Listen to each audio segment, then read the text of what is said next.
नमस्कार. सुमित्रा बोधवानी या आपल्या आवडत्या यूट्यूब चॅनलमध्ये तुमचे मनपूर्वक स्वागत आहे. आपल्या जीवनाला प्रेरणा देणाऱ्या, नात्यांचा महत्त्व सांगणाऱ्या आणि मनाला स्पर्श करणाऱ्या सुंदर मराठी कथा आपण दररोज घेऊन येत असतो. आजची कथा आहे नदीकाठच्या दोन सावत्र बहिणींचा संसार. ही कथा आहे प्रेमाची, त्यागाची, माणुसकीची आणि नात्यामधील विश्वासाची. सावत्र नातेसंबंध असूनही दोन्ही बहिणीच्या आयुष्यात घडलेल्या घटनांमधून आपल्याला जीवनाचा एक सुंदर संदेश मिळणार आहे. त्यामुळे ही कथा शेवटपर्यंत नक्की ऐका आणि आवडल्यास लाईक, शेअर व चॅनलला सबस्क्राईब करायला विसरू नका. चला तर मग सुरू करूया आजची हृदयस्पर्शी कथा. गावाच्या टोकाला एक सुंदर नदी वाहत होती. नदीच्या काठावर हिरवीगार झाडे, पक्ष्यांचा किलबिलाट आणि शांत वातावरण होते. त्या नदीकाठी गणपत नावाच्या शेतकऱ्यांचे छोटेसे घर होते. गणपतीची पहिली पत्नी लताबाई यांच्या आजारपणामुळे निधन झाले होते. त्यांच्या पोटी जन्मलेली मुलगी गौरी आईच्या प्रेमाला लहानपणीच मुकली होती. काही वर्षांनी गणपतने दुसरे लग्न केले. दुसऱ्या पत्नीच्या पोटी राधाचा जन्म झाला. अशा प्रकारे गौरी आणि राधा या सावत्र बहिणी झाल्या. गौरी अतिशय समजस, प्रेमळ आणि कष्टाळू होती. आई नसल्यामुळे तिने लहान वयातच संसाराची जबाबदारी शिकली होती. घरातील कामे, जनावरांची देखभाल, शेतीतील मदत आणि पाणी भरणे अशी अनेक कामे ती आनंदाने करत असे. राधा मात्र लाडात वाढली होती. तिची आई तिच्यावर खूप प्रेम करत असे आणि गौरीला नेहमी दुय्यम वागणूक देत असे. सावत्र आईला वाटत असे की गौरीमुळे तिच्या मुलीचे महत्त्व कमी होईल. त्यामुळे ती गौरीवर सतत रागवत असे. सकाळपासून रात्रीपर्यंत काम करूनही गौरीला कौतुकाचे 2 शब्द मिळत नसत, पण ती कधी तक्रार करत नसे. ती मनातील दुःख नदीकाठी जाऊन शांतपणे व्यक्त करत असे. नदी गौरीची जणू सखीच बनली होती. दररोज संध्याकाळी ती नदीच्या काठावर बसून वाहत्या पाण्याकडे पाहत असे. नदीचा शांत प्रवाह तिला जगण्याची नवी उमेद देत असे.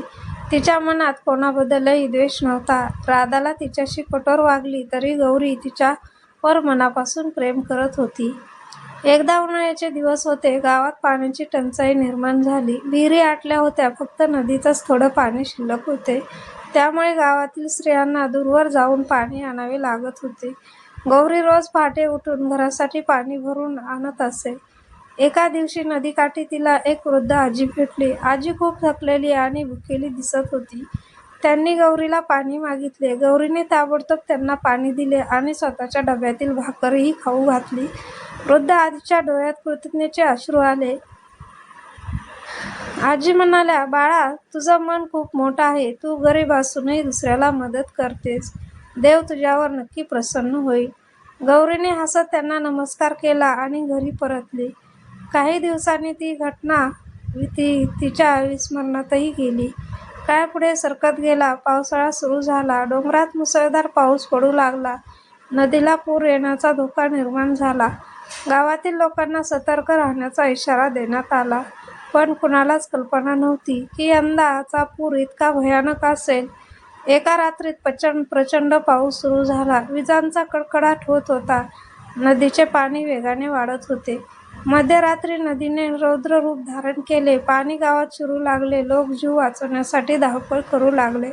गणपतच्या घराभोवतीही पाणी साचले. राधा आणि तिची आई घाबरून रडू लागल्या. गणपतही काय करावे हे ठरवू शकत नव्हता. त्यावेळी गौरीने धैर्य दाखवले. तिने सर्वांना घराबाहेर काढले आणि जवळच्या टेकडीवर सुरक्षित ठिकाणी नेण्याचा निर्णय घेतला. रात्रभर मुसळधार पाऊस पडत होता. पाण्याचा वेग वाढत होता. वाटेत राधाचा पाय घसरला. ती पाण्याच्या प्रवाहात वाहून जाण्याच्या स्थितीत होती. गौरीने स्वतःचा जीव धोक्यात घालून तिचा हात पकडला आणि तिला सुरक्षित बाहेर काढले. राधा थरथरत होती. तिला पहिल्यांदाच आपल्या ताईचे प्रेम आणि त्याग समजले. पहाटेपर्यंत सर्वजण सुरक्षित टेकडीवर पोहोचले. गावातील अनेक लोकांनी गौरीचे धाडस पाहिले होते. सर्वजण तिचे कौतुक करू लागले. गणपतच्या डोळ्यात अभिमानाचे अश्रू होते. सावत्र आई मात्र बसलेली होती. तिला आपल्या चुकीच्या वागणुकीची जाणीव होत होती. पूर ओसरल्यानंतर गावात सभा भरली. गावकऱ्यांनी गौरीचा सन्मान केला. सरपंच म्हणाले, गौरीने केवळ आपल्या कुटुंबाचा नव्हे तर अनेक गावकऱ्यांचा जीव वाचवला आहे. तिचे धाडस आणि माणुसकी आपल्यासाठी आदर्श आहे. त्या दिवशी राधा सर्वांसमोर उभी राहिली. ती म्हणाली, माझी ताई माझ्यासाठी आईसारखी आहे. मी तिला नेहमी कमी लेखले, पण तिने माझ्यावर कधीच राग धरला नाही. आज मी तिची माफी मागते. हे ऐकून गौरीने तिला प्रेमाने मिठी मारली. सावत्र आईही पुढे आली. तिच्या डोळ्यात पश्चाताप होता. ती म्हणाली, गौरी, मला माफ कर. मी तुला कधीच मुलगी मानले नाही, पण तू आज जे माझे डोळे उघडलेस. गौरीनेही तिचे हातात हात घेतले. तिच्या मनात कोणताही राग नव्हता. त्या दिवसापासून घरातील वातावरण पूर्णपणे बदलले. गौरी आणि राधा दोघीही एकमेकींच्या सुख-दुःखात सहभागी होऊ लागल्या. सावत्र आई गौरीवर स्वतःच्या मुलीसारखं प्रेम करू लागली. नदीकाठचे ते छोटे घर पुन्हा आनंदाने भरून गेले. वर्षानंतर गौरी आणि राधा दोघींची लग्न झाली, पण त्यांचे एकमेकांशी असलेले प्रेम कधीच कमी होऊ दिले नाही.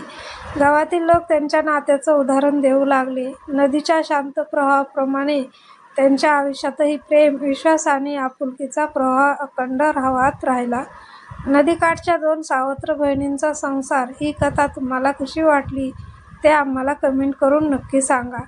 या कथेतून आपल्याला शिकायला मिळते की नाती रक्ताने नव्हे तर प्रेम, त्याग, विश्वास आणि क्षमेने जपली जातात. मनात माया आणि आपुलकी असेल तर कोणतेही नाते सुंदर बनू शकते. अशाच प्रेरणादायी कथा, धार्मिक माहिती, बोधकथा आणि जीवनाला दिशा देणारे विचार ऐकण्यासाठी सुमित्रा बोधवानी चॅनेलला सबस्क्राईब करा. व्हिडिओ आवडला असेल तर लाईक करा. आपल्या मित्रमैत्रिणींना आणि नातेवाईकांना शेअर करा. भेटूया पुढच्या एका नव्या आणि सुंदर कथेसोबत. धन्यवाद. जय श्रीराम, जय हरी विठ्ठल. धन्यवाद.